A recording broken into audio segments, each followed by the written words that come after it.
நான் ஏன் ஒதுக்கப்படுறேன்? இந்த கேள்விக்கான பதில் தான் என்னோட பயணம். என்னோட பேரு சரண்.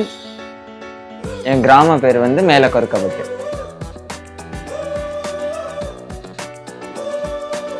இங்க உள்ளவங்க எல்லாருமே வந்து விவசாய தொழில் தான் பார்ப்பாங்க.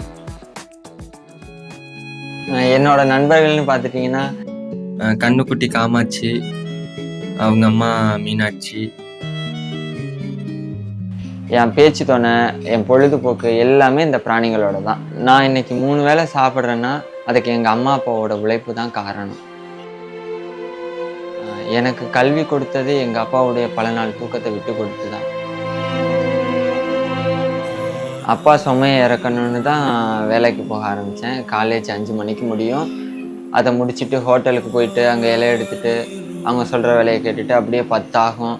10:30 மணிக்கு போய் பழக்கடையில போய் வேலை பார்த்துட்டு, அங்க போய் பழசாக்கு தூக்கிட்டு, வாழைத்தார் தூக்கிட்டு, அது முடிக்க 2:30 ஆகும். அப்படி 2:30 மணிக்கு வீட்டுக்கு வந்து நிம்மதியான ஒரு தூக்கமே இருக்காது. நான் இன்ன வரைக்கும் வீட்ல நான் சொன்னதும் இல்ல. அப்பா சொன்னோம்னா ஏதோ கஷ்டப்படுவாங்க அப்படின்னு.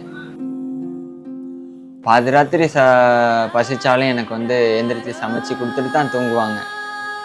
எங்க அம்மாவுக்கு வந்து என்ன ரொம்ப பிடிக்கும்.